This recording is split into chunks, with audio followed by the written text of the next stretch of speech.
The world is sinking, but Africa is rising. It's time for Africa to turn the tide of political conflict, economic uncertainty, and moral decadence. The time is now for Africa to arise and rebuild. Inspire E-Conference 2023 will give you the tools and strategies to be part of Africa's rebuild. Join us online this August from Monday the 7th to Saturday the 12th from 7 p.m. to 9:30 p.m. East African Time as we gather the brightest minds across the continent to discuss the rebuilding of Africa. Book your slot today and be part of the movement that will change Africa forever. Africa, arise and build. We are getting into our next session. It's time for us to hear from our next speaker. I don't want to say our first speaker because Irene has set the tone for us. So please join me in welcoming our next speaker. He's a highly unconventional thinker, adept at designing innovative models and structures that empower businesses to create new products and reach untapped audiences, generating fresh business value. He has over 3 decades of experience. He has developed strategies for leading global brands and public interest initiatives in Nigeria and the broader Europe, Middle East, Africa markets. He's committed to leveraging Africa's unique ethnography for socio-economic development, and he aims to eradicate illiteracy, overcome superstition, and integrate Africa into the global mainstream of wealth and recognition. Currently, he is the Chief Communications Strategist at Insight Redefining, the largest marketing communications group in Sub-Saharan Africa, and he is committed to leading initiatives in marketing communication, media strategy, and digital marketing. Please join me in welcoming Solomon Ikhioda, and he's going to be speaking to us on challenging the global ideologies and recreating the right narratives for Africa. Solomon, you are very welcome to Inspire Conference 2023. Thank you so very much. Interesting how time flies. I see this is the 3rd year now of the E-Conference, I believe. It's been a great time. I want to say thank you for inviting me to share with us at this wonderful conference. I am tempted to go ahead and quickly say that we should go on to the questions and answers because Sister Irene Isaka actually has taken us of what I was going to say as well. So if you don't mind, please just respond to me that you are seeing my slide. Yes, we can see your slides. Okay, good. So thank you. I'm speaking on the subject of challenging the global ideologies and recreating the right narratives for Africa.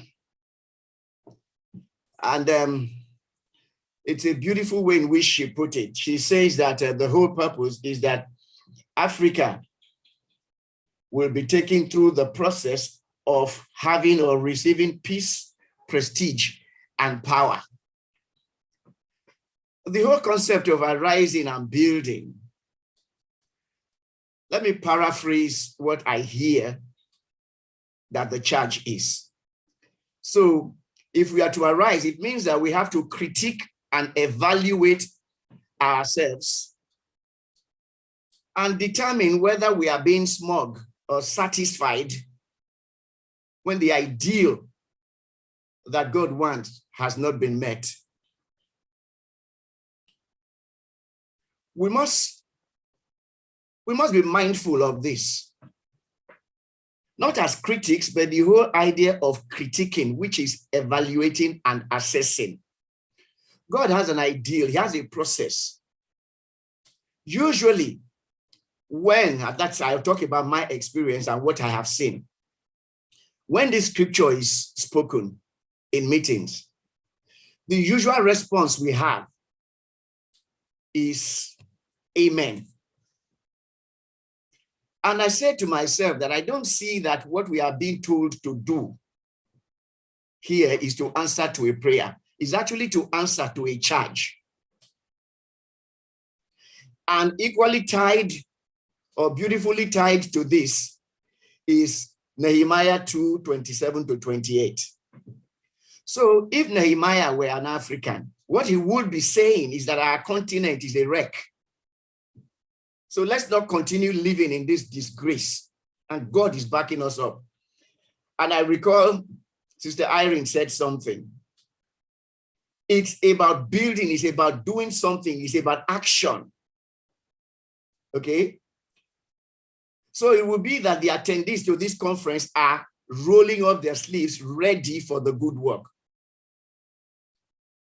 The idea of rolling up our sleeves is the term that Eugene Peterson said in a favorite translation of the Bible that I use a lot these days, and I like, that is the Message version. It says, and the people rolled up their sleeves, ready for the good work. So, how are we to arise and shine? Oh, sorry, and build.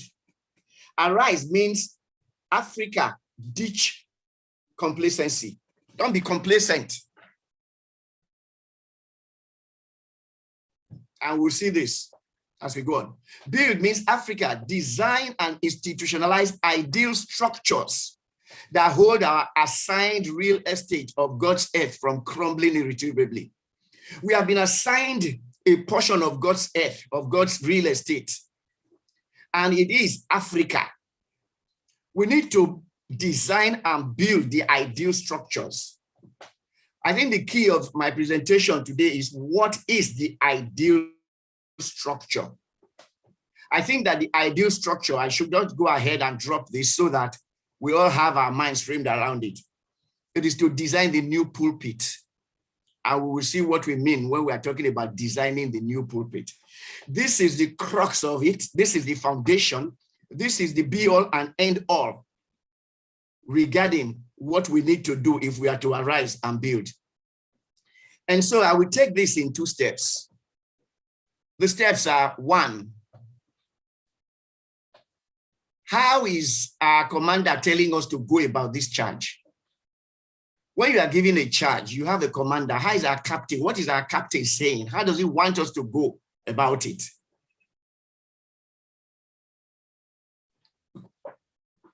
This is not an attempt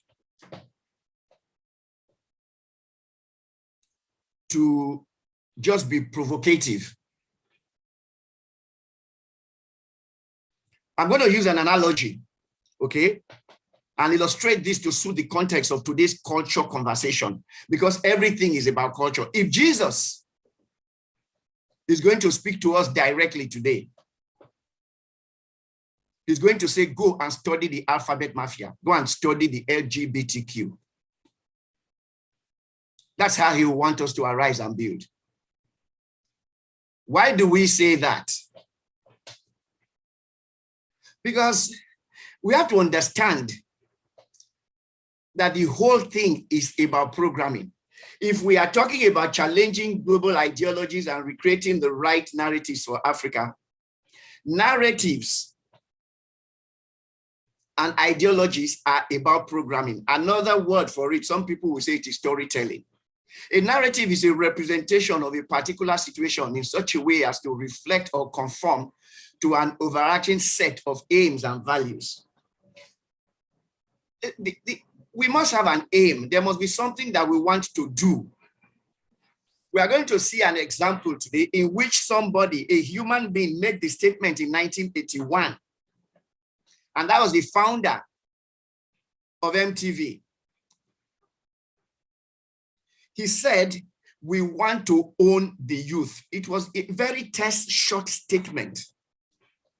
Everything that MTV has done, the content that they have, the content they produce, the way they go about it, is to one goal. Every other thing is a process, and that goal is to own the youth. Simple and straightforward. So that narrative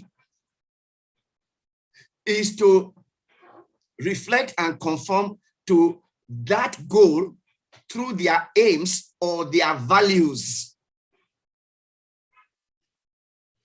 Look at this symbol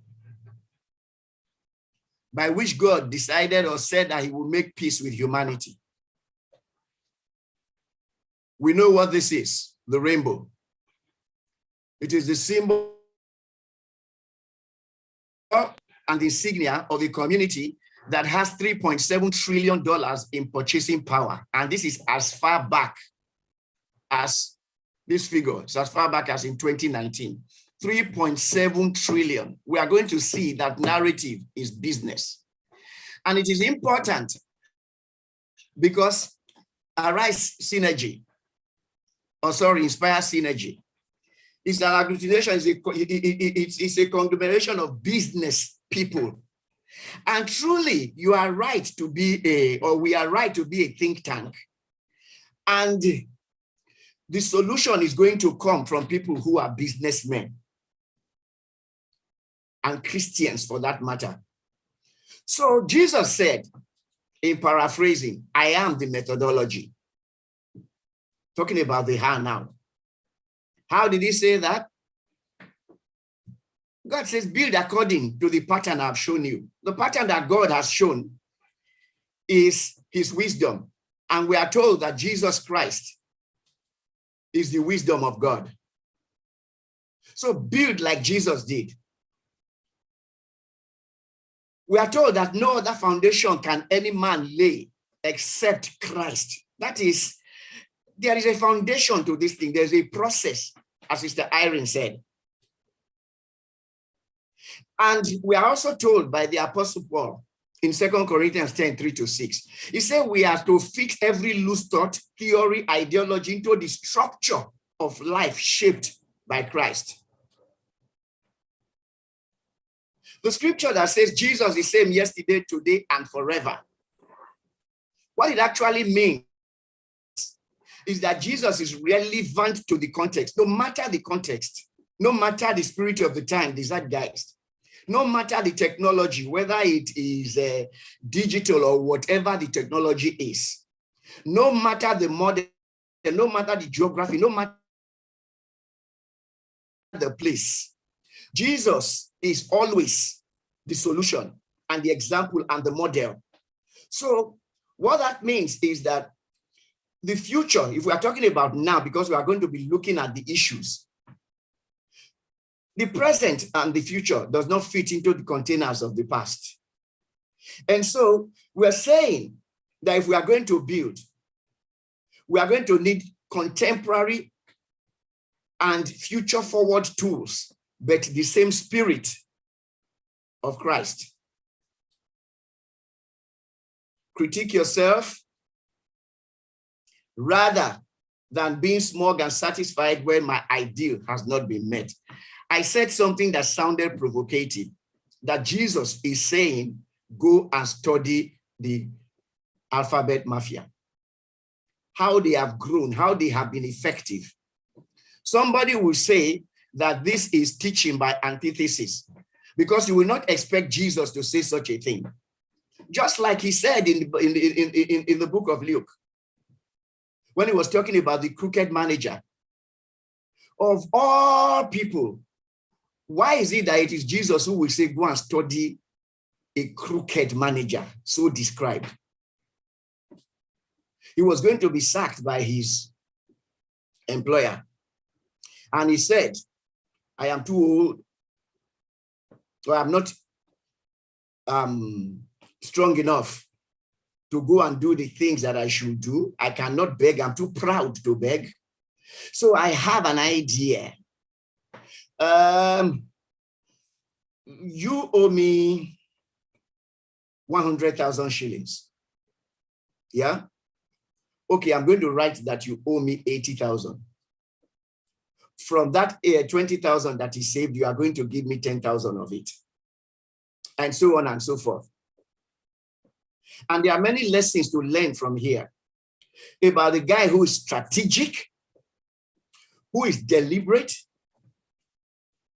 who is forward thinking. But the point of it is that in his own case, it is coming from a crooked heart. And so Jesus says, now here is a surprise. The master praised the crooked manager. And why? Because he knew how to look after himself. Streetwise people are smarter in this regard than law-abiding citizens. They are on constant alert, looking for angles, surviving by their wits. So what do I want you to do? I want you to be smart in the same way, looking for angles, being smart. In this generation, I want you to look at the way these people are going about their crookedness. But in your own case, let it be that it is for what is right. Using every adversity to stimulate you to creative survival, to concentrate your attention on bare essentials. So you will live, really live, and not complacently just get by on good behavior. So arise means don't be complacent. Good behavior is fine. But that's not how you build. It doesn't build. You walk, you roll up your sleeves. Prayer is fine. Not sinning is fine. But there is a goal to this thing. There is an end to it. How do you get prestige? How does Africa get peace, prestige, and power? That's the goal. And I said earlier that narrative is business. Let's just look at some examples. There is a company called Polyculture Company. Please note that the word there is called company. And you see culture, Polyculture Company. It's a part of the China Poly Group Corporation.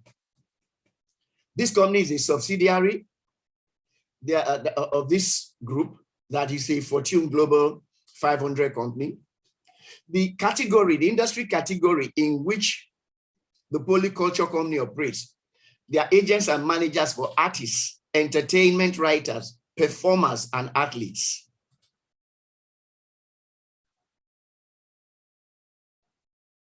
Artists, entertainment writers, performers, and athletes.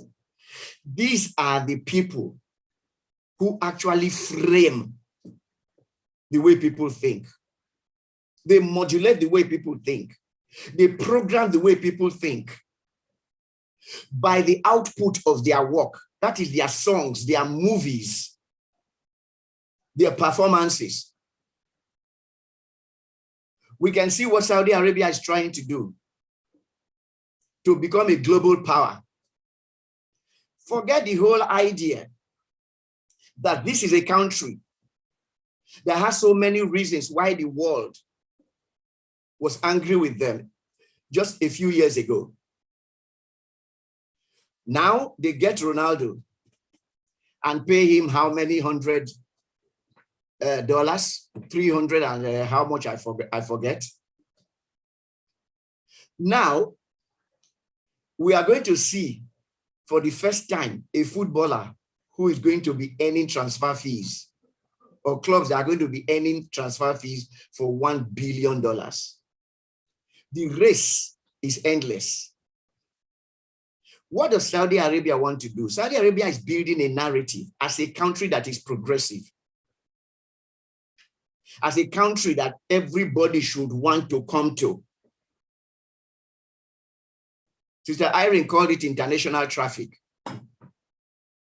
Critics will actually call it sport washing, like whitewashing.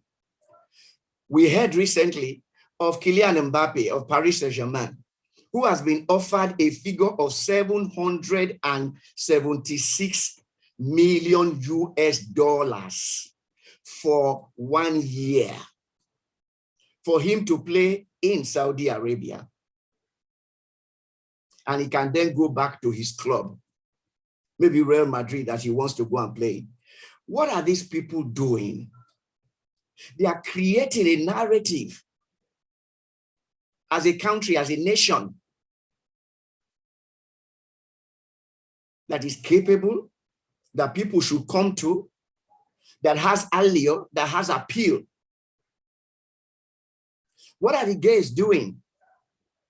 When was the last time we saw a faith having a whole month dedicated to them?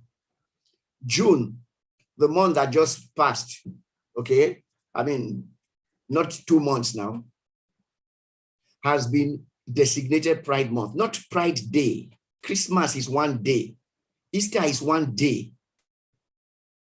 Why are these people not looking at the Pride Day? Why is, what does the world need now? Shouldn't we have a teacher's month or something that is that profitable and helpful to the development of humanity? Similac, a name that is actually taken from the whole concept of lactation that is similar. Milk that is similar to the lactation that a mother gives to the child. That company that distributes this product, Abbott Laboratories, has a 187.20 billion market cap. You see it there. That product says that the product is now infused with puberty blockers.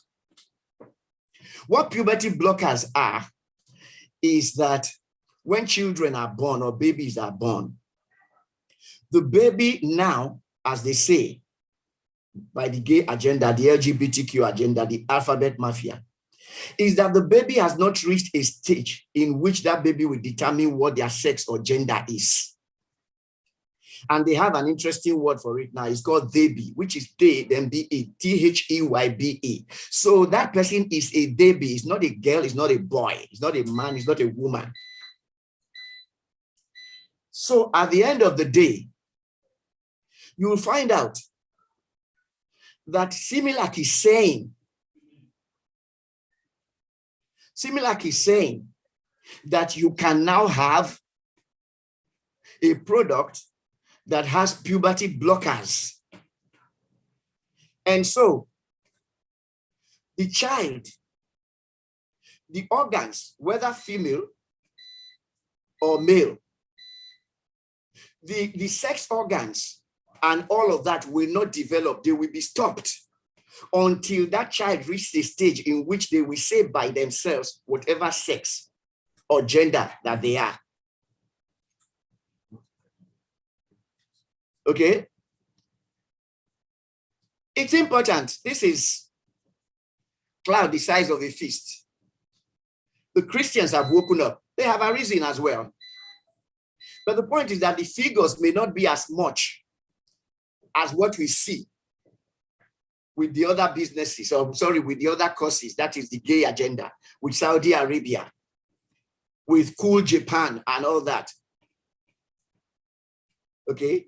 There is a program called The Chosen. It was facilitated because no person is going to fund it. We're going to be talking about synergy here. No person is going to fund it because Hollywood says that people are not interested in Christian content. So what did they do? They decided to leverage technology, the technology of crowdfunding. And through GoFundMe, they were able to raise $11 million. And I've come up with this show, which is now on Netflix, on Amazon Prime, and then pick up. The show has generated revenue of 200 million. And so I think that this is good. This is salutary. Another show, Jesus Revolution, by a company called Kingdom Story Company. Please mark the word again, company. That's why we are saying that narrative is.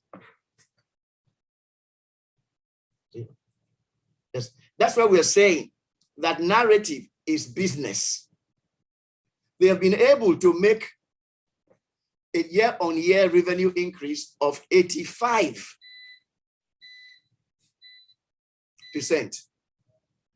And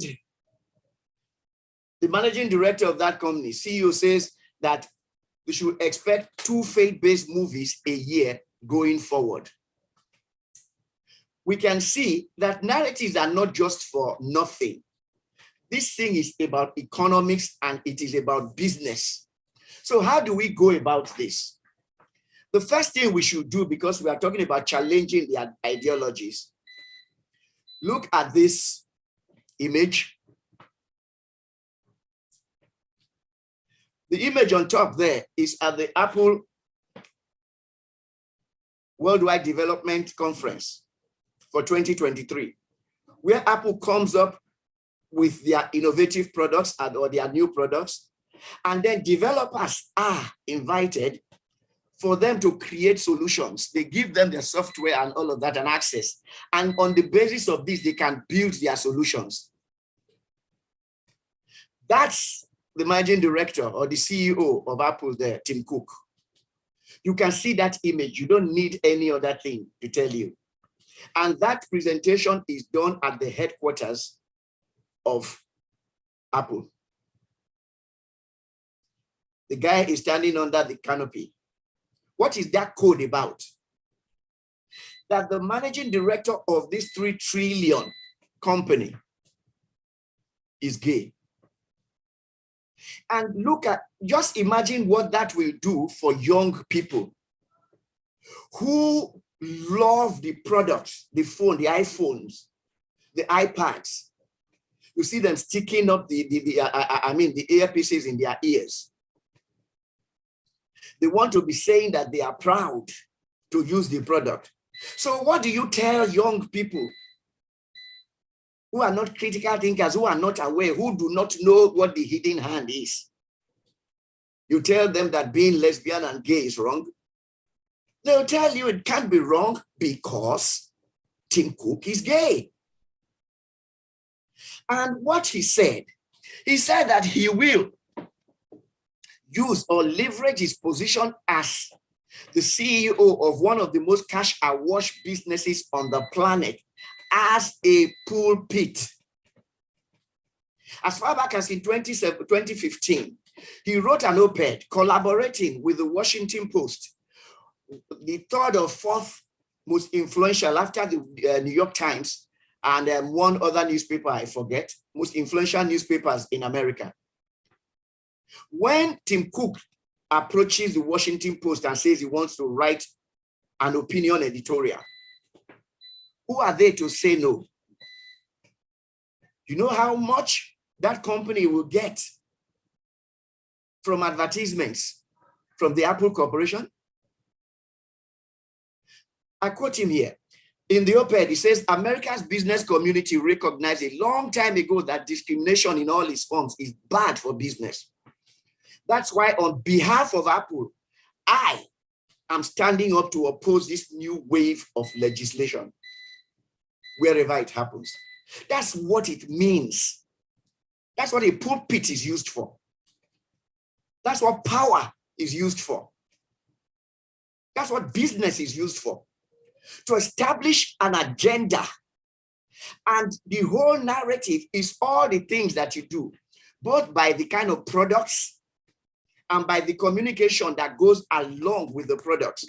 Because church, as it is, doesn't have as much respect as business does, or as much influence as business does to the regular and the ordinary, well, okay, sorry, I won't use the word ordinary human being, to the regular human being.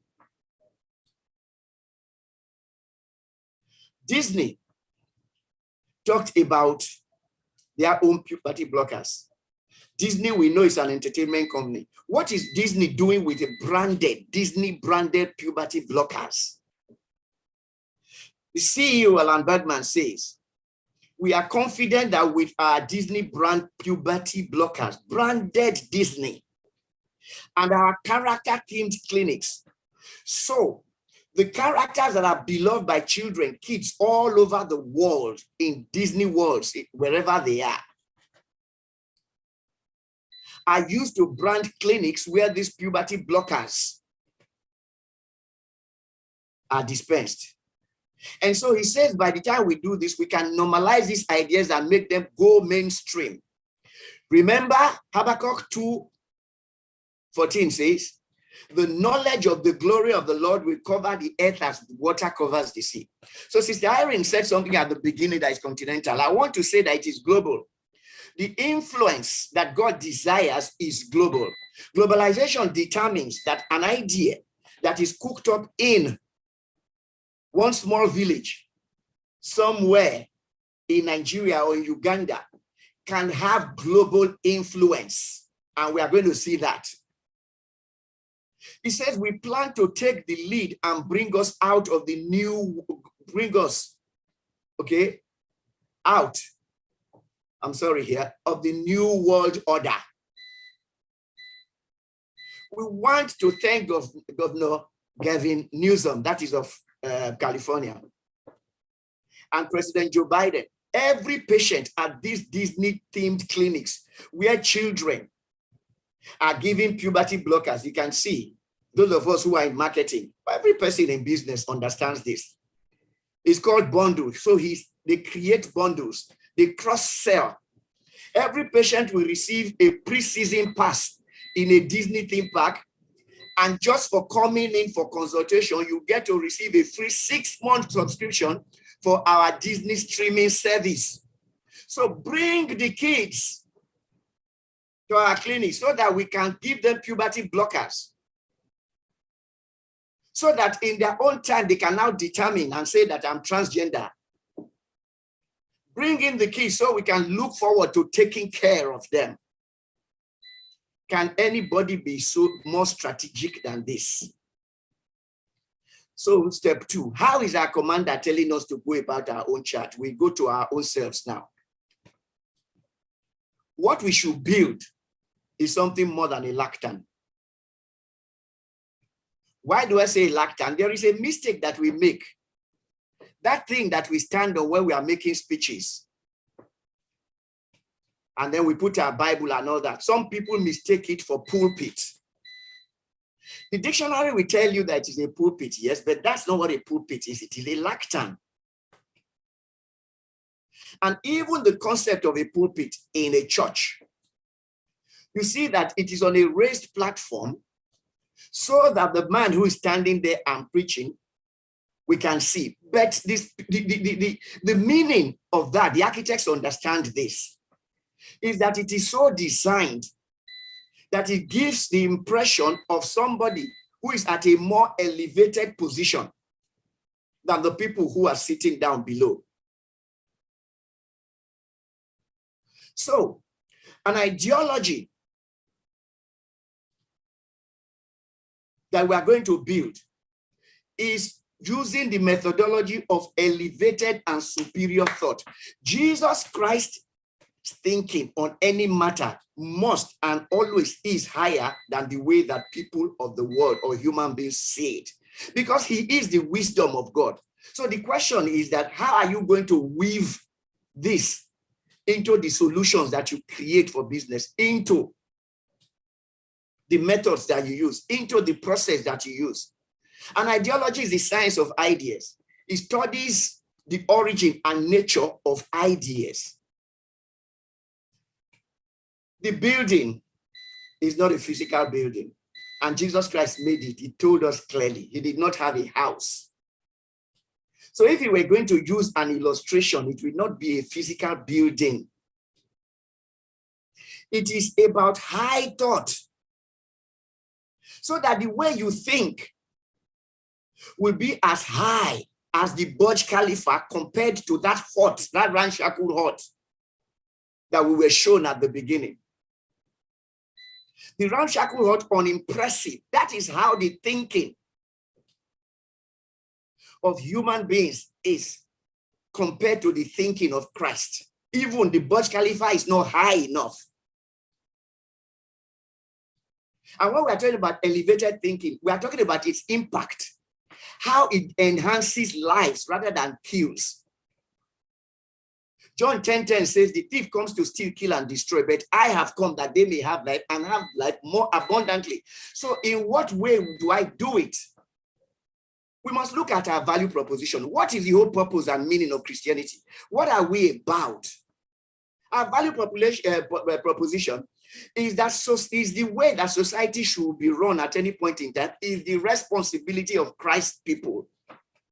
Unto us a child is born, and unto us a son is given, and the government shall be upon his shoulders. Means that how society should be run is the response. He determines it. Ideas rule the world. Philosophies and theories rule the world. So the philosophies and the theories and the ideas is the responsibility of the people of God. So the challenge that we have to challenge is we challenge the whole idea of the inadequate pulpit.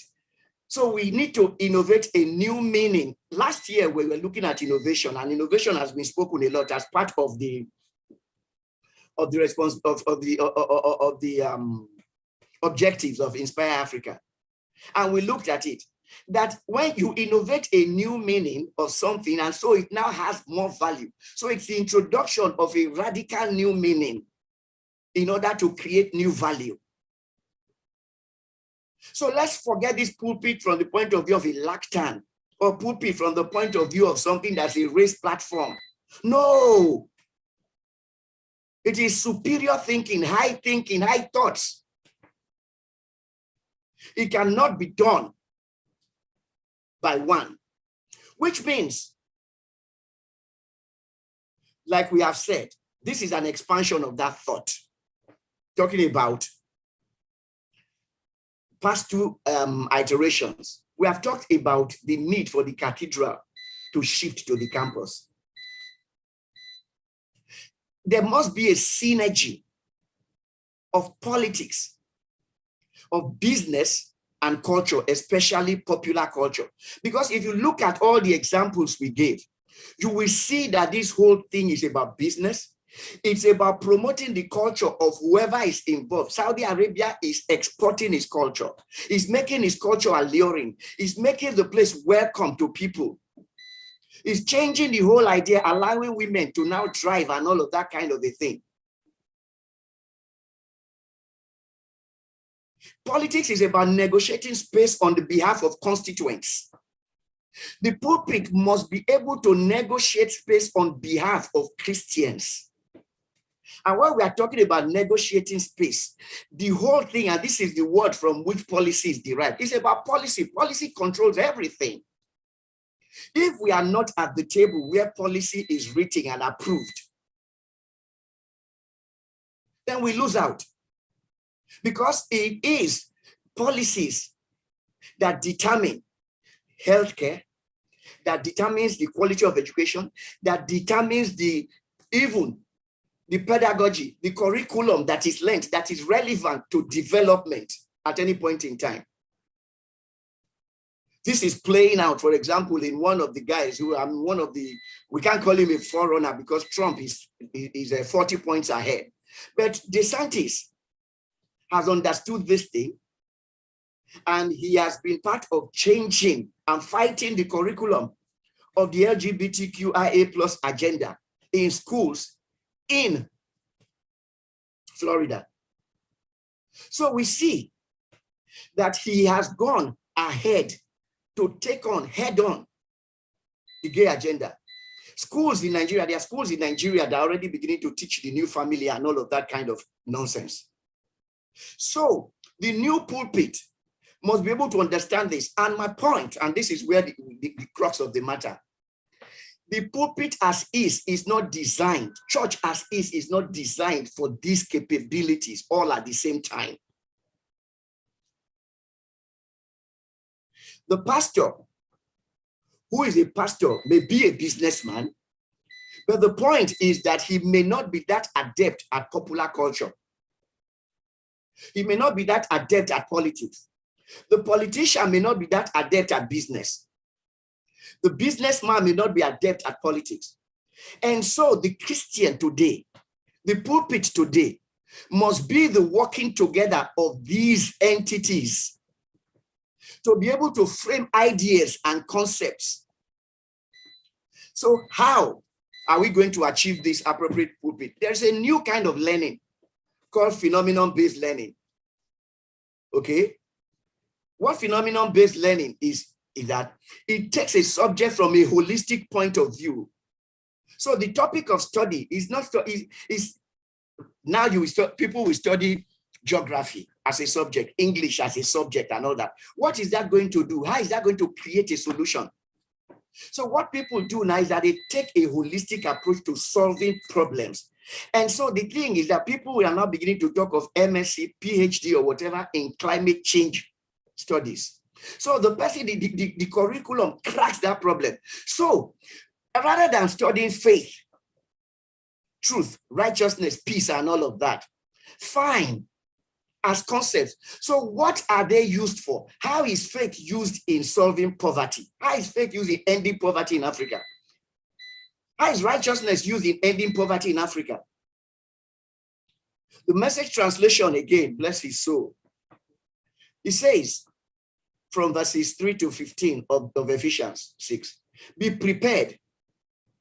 Another translation says, your struggle is not with flesh and blood. It says you are up against far more than you can handle on your own.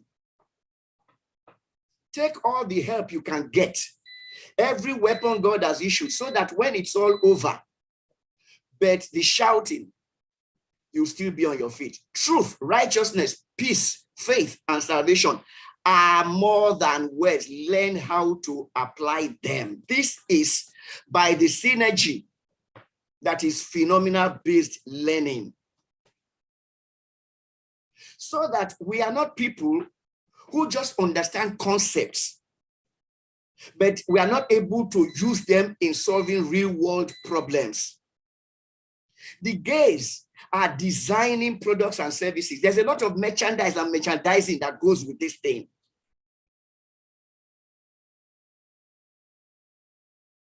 So the value proposition that we have, that is Christianity to modulate culture at a global scale, means that we have to exert a modifying or controlling influence upon everything through our ideologies relevant to our context by designing thought leadership. That is what Inspire Synergy is. Why are we saying that? Or what do we need now? We now need ideologues. Beyond the pastor, the pulpit requires ideologues, intellectuals, people whose product, the product of the work they do, is ideas. Ideas are products. We need them in designing solutions and messaging. This thing beyond the Bible said cannot do it. The professional now has to come out of the closet, like the gays come out of the closet, by defining Jesus inside solutions, like you have when you look on your computer, you see Intel Inside, and then promote them. Promotion is key. It's a man, a Yale and Oxford professor called Andrew Sullivan, who wrote the seminal article in the 80s. Here comes the groom, the case for gay marriage. That was the catalyst for this. This is what thought leadership is. What is the thought that African Christians are coming up with to promote? What is the agenda? The gays redefined freedom. That's all they did. And everything that they are doing is on the basis of that ideology. But if you look at freedom by their own definition, from a Christian or point of view, or the lens of Christ, they are actually talking about lasciviousness and licentiousness.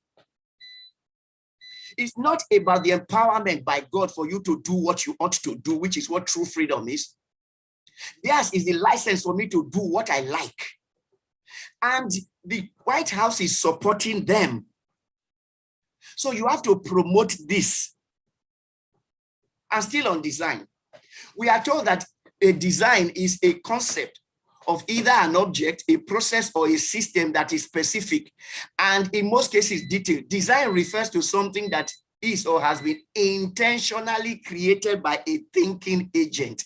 We must pay attention to thought and philosophy. Otherwise, everything that we are doing it by the same methods and methodology. Economic principles and theories that are not relevant to Africa, to our context, are being spewed out, and there is no alternative because we have to learn it in school. So we do not engage at the point of curriculum. So a Christian goes and he learns the curriculum of Babylon, and he can only operate by that, otherwise he will not pass an examination. So there's work to be done at a strategic place.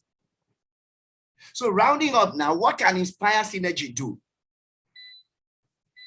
I want to propose that Inspire Synergy should redesign as a company, with the think tank just being just the strategy department, as you have the strategy department of the company. But the point is that we must have a clear sense of mission. But Pittman said we want to own the youth. That is as far back as 1981. We have to create and teach people the skills required to design for a goal. And like the crooked manager, we must engage long-term thinking. This whole thing about quick wins, low-hanging fruit, it's fine. But it doesn't get anybody anywhere because the game is taught long. What you are seeing is a harvest of work that have been planted and sown. It's not in short bursts. Every profession and professional practice must model the whole concept of penetration. How do you penetrate? That is what they have done through school curriculum, through business. For example, Disney. For example, Apple. Inspire Synergy must create its own brand asset, focus on leading pop culture. We must, if we are ever going to be able to achieve purpose and impact at scale. And it is taught from this asset.